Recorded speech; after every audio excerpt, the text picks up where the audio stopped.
ఆరోగ్యమే మహాభాగ్యం. ఆరోగ్యానికి మించిన సంపద, ఆస్తి మరొకటి లేదు. ఆరోగ్యం పట్ల అవగాహన పెంచేందుకు ప్రతి ఏటా ఒక్కో నినాదం వినిపిస్తోంది. ఈ ఏడాది ఆరోగ్యకరమైన ప్రారంభాలు, ఆశాజనక భవిష్యత్తులు పేరిట ప్రపంచ ఆరోగ్య దినోత్సవం జరుపుకుంటున్నాం. మన ఆరోగ్యం మన చేతుల్లోనే ఉంది. వరల్డ్ హెల్త్ డే సందర్భంగా ఏసీటీ ప్రత్యేక కథనం.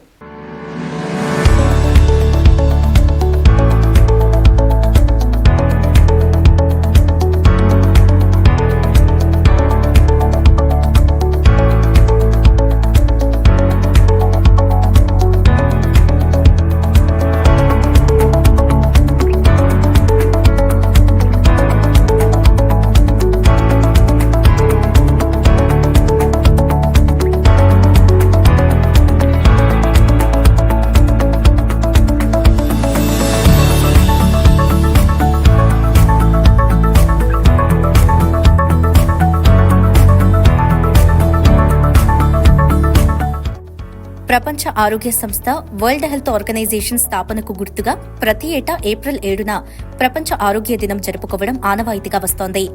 1948లో ప్రపంచ ఆరోగ్య అవగాహన దినం మొదటి సభ జరిగింది. 1950 ఏప్రిల్ 7న మొట్టమొదటి ప్రపంచ ఆరోగ్య దినం జరిపారు.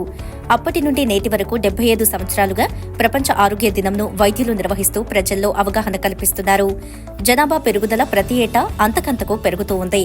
ప్రజల ఆరోగ్యంలో కూడా ఎన్నో మార్పులు చేర్పులు చేసుకుంటున్నాయి. జీవన శైలిలో వస్తున్న మార్పులు, తినే తిండి, తాగే నీరు, పీల్చే గాలి, చుట్టుపక్కల ఉండే పర్యావరణ, ప్రకృతి ప్రభావాలు ప్రజల ఆరోగ్యాన్ని నిర్దేశిస్తున్నాయి. గతంలో ఎన్నడూ కనీ విని ఎరుగని వ్యాధులు, రోగాలు, జబ్బులు చూడాల్సి వస్తోంది. ప్రజల ఆరోగ్యాలను, జీవన ప్రమాణాలను పెంచేందుకు ప్రపంచ ఆరోగ్య సంస్థ, వైద్యులు అనేక విధాలుగా కృషి చేస్తూ తోడ్పాటు అందిస్తున్నారు. ఎన్నెన్నో పరిశోధనలు చేస్తున్నారు. ప్రజల్లో అవగాహన పెంచేందుకు ప్రతి ఏటా ఏదొక నినాదంతో ప్రపంచ ఆరోగ్య దినం జరుపుకుంటున్నాం. ప్రభుత్వాలు, స్వచ్ఛంద సంస్థలు, మెడికల్ అసోసియేషన్లు కార్యక్రమాలు చేపట్టేవారు. ఏప్రిల్ 7 ప్రపంచ ఆరోగ్య దినోత్సవం. WHO అంటే వరల్డ్ హెల్త్ ఆర్గనైజేషన్ 1948లో ఏర్పడింది. అప్పటి నుంచి ప్రపంచంలో ఉన్న ప్రజలందరి ఆరోగ్యం గురించి శ్రద్ధ వహిస్తూ వస్తుంది. అనేక కార్యక్రమాలు తీసుకుంటుంది. ప్రజలందరికీ ఎక్కడ విపత్తులు సాధించడానికి కోరుతున్న తన తీసుకుంటుంది. ఈ సంవత్సరం థీమ్ ఏమిచ్చిందంటే మాతా శిశు సంరక్షణతో భవ్యమైన భవిష్యత్తు అని. అంటే ఆ తల్లి బిడ్డ ఇద్దరు చక్కగా ఆరోగ్యంగా ఉన్నట్లయితే ఈ సమాజం కూడా ఆరోగ్యంగా ఉంటుందని మనం వాళ్ళు WHO చెప్పే ప్రకారం అయితే ఏటా 3 లక్షల మంది గర్భిణీ స్త్రీలు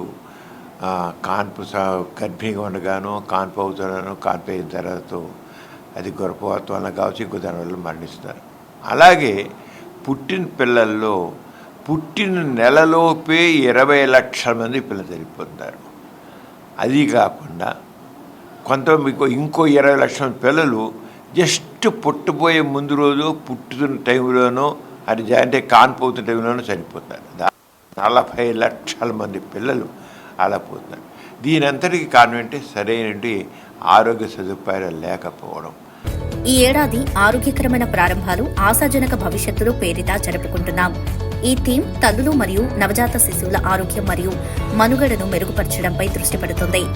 నివారించగలిగిన ప్రసూతి మరియు శిశు మరణాల గురించి అవగాహన పెంచడం లక్ష్యంగా పెట్టుకుంది. గర్భధారణ సమయంలో అధిక నాణ్యత సంరక్షణ మరియు మహిళలు మరియు శిశువులకు ప్రసవానంతర సంరక్షణ యొక్క ప్రాముఖ్యతను ఈ ఏడాది జరిగే అవగాహన ప్రచారం స్పష్టం చేయనుంది. 2025లో ప్రపంచ ఆరోగ్య సంస్థ పలు ముఖ్యమైన సందేశాలు ఇస్తోంది. వాటిలో నవజాత శిశువుల మరణాలు, బాలింత మరణాలు తగ్గించడం, ప్రినేటల్ కేర్, సురక్షితమైన ప్రసవ పద్ధతులపై దృష్టి పెట్టింది. ప్రపంచవ్యాప్తంగా ప్రసూతి, శిశువుల ఆరోగ్య సేవల్లో భారీగా వ్యత్యాసాలు ఉంటున్నాయి. అసమానతలు స్పష్టమవుతున్నందున వాటిని తగ్గించడం, వెనుకబడిన వర్గాలలోని వారు ఆర్థికంగా ఇబ్బందులు పడుతున్నారు. ధనిక, పేద అనే భేదం లేకుండా అందరికీ సమానంగా ఉండాలన్నది ప్రపంచ ఆరోగ్య సంస్థ స్పష్టం చేస్తోంది. యూనివర్సల్ హెల్త్ కవరేజ్, ఆర్థిక భద్రత, వైద్య సేవలను కల్పించాలన్న వ్యూహంతో ప్రపంచ ఆరోగ్య సంస్థ యూనివర్సల్ హెల్త్ కవరేజ్ ని ప్రోత్సహిస్తోంది. WHO చేసే కార్యకలాపాల్లో సమాజ భాగస్వామ్యం ఎంతైనా అవసరం ఉంది. దీనివలన ఆరోగ్య నిర్ణయాలు తీసుకోవడంలో సహాయపడనుంది. తల్లుల మానసిక శ్రేయస్సును గుర్తించడం ముఖ్యమని, మానసిక ఆరోగ్యాన్ని అందించేందుకు WHO ప్రోత్సహిస్తుంది. స్త్రీ గర్భిణీ అయిందంటే గర్భిణీ దగ్గర నుంచి నెల 7 నెలలకు పరీక్షలు చేయడం, వాళ్ళకి అలాగే తక్కిన పరీక్షలు అన్నీ చేయడం, రక్త పరీక్షలు కానివ్వండి, దీనికి మొత్తం అన్ని రకాల పరీక్షలు చేయాలని, అలాగే పిల్లలకి ఇమ్యునేషన్స్ అన్ని సరిగ్గా చేయాలని, పిల్లలకి పౌష్టికాహారం ఇవ్వాలని, అది వాళ్ళు గిరిజనుల లేకపోతే గ్రామీణుల లేకపోతే పురజనుల అనే పట్టణాల్లో కూడా ఎన్నో పేద ప్రజల వాడలు ఉన్నాయి. మరి అక్కడ ప్రజలు కూడా ఇలాగే సరైన వైద్య సదుపాయాలు లేకుండా భావిస్తుంది. మన భారతదేశం వదిలేసండి, ప్రపంచంలో ఎన్నో దేశాలు చాలా వెనకబడి ఉన్నాయి. వాళ్ళందరికీ వైద్య సదుపాయాలు లేకంత కష్టపడతారు. అంచేత ప్రభుత్వాలన్నింటినీ హెచ్చరించింది. అలాగే డాక్టర్లందరూ కూడా మీరు కూడా వాళ్ళ గురించి శ్రద్ధ వహించి సేవలు అందించాలని చెప్పింది. అలాగే ప్రజలు కూడా మీరు చైతన్యంతో అయ్యి మీరు మీరు ఈ రకమైన మాతా శిశు సంరక్షణలో కృషి చేయాలని, ఒక ప్రతి తల్లి గర్భిణీ దిగించి ఏదో ఒక నాటు మంచదుందిలే కాల్పు చేస్తుందిలే అని అలా కూర్చోవద్దు. అలాగే పుట్టిన బిడ్డ బాగా చక్కగా ఉంటారు, దేవుళ్ళే చూసుకుంటారని కాదు. సరిగ్గా ఈరోజు వైద్యశాస్త్రం అభివృద్ధి చెందింది. ప్రపంచాన్ని వణికించిన అనేక వ్యాధులు, మలేరియా, క్షయ, పొగాకు వాడకం వలన కలిగే క్యాన్సర్, ఎయిడ్స్, హెపటైటిస్ బి, ఇటీవల ప్రపంచాన్ని వణికించిన కోవిడ్-19 లాంటి అంశాలపై WHO పెద్ద ఎత్తున ప్రచారాలు సాగించి ప్రజలకు మేలు చేకూర్చాయి. కరోనా విజృంభించిన నేపథ్యంలో ప్రజలకు ఆరోగ్యం పట్ల శ్రద్ధ పెరిగిందని చెప్పాలి. జీవితం అంటే ఏమిటి, ఆరోగ్యం అంటే ఏమిటో ప్రతి ఒక్కరిని ఆలోచింపజేసింది. కరోనా తర్వాత ప్రపంచవ్యాప్తంగా ఆరోగ్యం, రోగనిరోధక వ్యవస్థ, విటమిన్లు, పోషకాలపై శ్రద్ధ పెరిగిందనడంలో ఎలాంటి సందేహం లేదు. వ్యాధుల నుంచి తప్పించుకునేందుకు రోగనిరోధక శక్తిని పెంచే సమతుల ఆహారంపై ప్రత్యేక దృష్టి మొదలయ్యింది.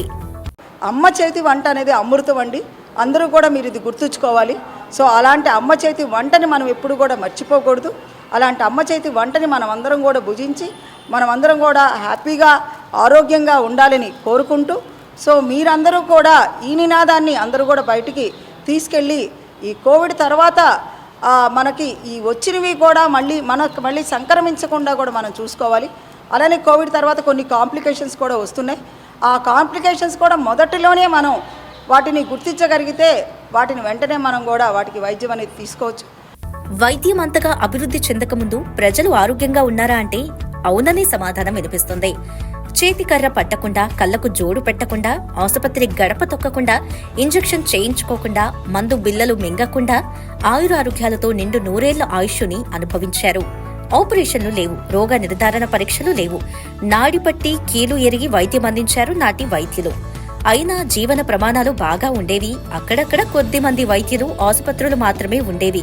నేడు అంటే గత కొన్ని దశాబ్దాలుగా సాంకేతిక అభివృద్ధి చెందింది. జనాభా విపరీతంగా పెరిగింది. అడుగడుగునా వైద్యశాలలు, డయాగ్నోస్టిక్స్, మెడికల్ షాపులు దర్శనమిస్తున్నాయి. వైద్యం, ఆరోగ్యం అనేది ప్రతి ఒక్కరికి సవాలుగా మారింది. గతంలో ప్రతి మనిషి సగటు జీవితం 60 ఏళ్లుగా ఉండేదని నేడు 70కో 80కో పెరిగిందంటున్నారు. పుట్టిన బిడ్డ నుండి ఎవరిని కదిలించినా ఏదొక వ్యాధి, జబ్బు, రోగాలతోనే జీవించాల్సి వస్తుంది.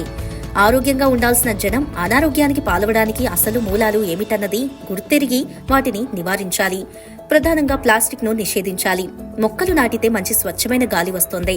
పారిశుద్ధ్య నిర్వహణ, శారీరక వ్యాయామం, ఆహార అలవాట్లు, పర్యావరణ పరిరక్షణ పాటించగలిగితే మనిషి ఆయుష్ పెరుగుతుందనడంలో ఎలాంటి సందేహం లేదు. యాంత్రిక జీవితం, ఒత్తిడి, నిద్రలేమి వలని అనేక మంది అర్ధాయుషుతో జీవితాలను కోల్పోతున్నారు. ఎంత సంపద ఉన్నా ఆరోగ్యం బాగా లేకుంటే శూన్యమనేది జగమెరిగిన సత్యం. ప్రపంచ జనాభా 730 కోట్లకు చేరింది. ప్రపంచ ఆరోగ్య లెక్కల ప్రకారం ప్రతి 1000 మందికి ఒక డాక్టర్ కావాలి. కానీ నేడు ప్రతి 10,000 మందికి ఒక డాక్టర్ మాత్రమే ఉన్నారు. దీంతో సేవగా ఉండాల్సిన వైద్యం నేడు వ్యాపారంగా మారింది. మరి ప్రతి వాడికి ఆ వైద్య సౌకర్యాలు కావాలి. వైద్యం అనేది చాలా ముఖ్యమైన పని. అలాంటిది రక్షణ సంఘానికనో, ఇంకో రైల్వేలకనో, రోడ్లకనో, ఇంకో దానికలా ఖర్చు, అనవసర ఖర్చులు తగ్గించారు. ఆరోగ్యం మన భారతదేశంలో కేరళలో వాళ్ళు దాదాపు 11-12% హెల్త్ కేటాయిస్తున్నారు. మేఘాలయ అయితే 17% కేటాయిస్తున్నారు. అదే మీరు ఇతర దేశాలు చూసినట్టు అడ్వాన్స్ కంట్రీస్ అంటే 25% కేటాయిస్తున్నారు. మనం ఎక్కడండి 1.99-2%. అంటే ఒక 100 రూపాయలు ఖర్చు పెడితే 2 రూపాయలే ఆరోగ్యం పెడుతున్నారు. బడ్జెట్లో 100 రూపాయలకి 2 రూపాయలు ఆరోగ్యం పెడుతున్నారు. ఏం సరిపోతుంది? అంచేత WHO చేసినట్టు హెల్త్కి బడ్జెట్ కేటాయించండి, ప్రభుత్వం శ్రద్ధ తీసుకోండి, రాష్ట్ర ప్రభుత్వం శ్రద్ధ తీసుకోండి అని చెప్పారు. ఇది చాలా ముఖ్యమైన నినాదం. అంచేత అందరూ దీన్ని దృష్టిలో పెట్టుకుని మాతా శిశు సంరక్షణ విషయంలో, ఎందుకంటే తల్లికి గర్భం దాల్చంటే ఒక వరం లాంటిది. మాతృత్వం ఒక వరం. దాని అలా పుట్టే బిడ్డ ఇంటిల్లిపాదికి ఆనందాన్ని ఇచ్చేది. ఆనందాన్ని అందరూ సొంతం చేయాలని కోరుకుంటూ WHO నినాదం ఈ సంవత్సరం చెంది అందరూ కృషి చేయాలి. ఈ సంవత్సరం పొడుగునా తక్కిన ఆరోగ్య సమస్యలతో పాటు దీనికి ఎక్కువ ప్రాధాన్యత ఇవ్వాలి. Focus on mother and child health. మానవాళి ఎదుర్కొంటున్న ఏకైక అతిపెద్ద ఆరోగ్య ముప్పు వాతావరణ సంక్షోభం. ఇది ఆరోగ్య సంక్షోభానికి దారితీస్తుందనేది మనం గమనించాలి. ఆరోగ్యకరమైన ప్రపంచ నిర్మాణం కోసం ప్రపంచ ఆరోగ్య దినం సందర్భంగా మనమందరం పునరంకితం కావాలి. మరొకసారి ప్రపంచ ఆరోగ్య దిన శుభాకాంక్షలు తెలియజేస్తూ ప్రతి ఒక్కరూ ఆరోగ్యంగా ఉండాలని ఆశిస్తూ ఆయుష్మాన్ భవ అని దీవిస్తోంది యాక్ట్.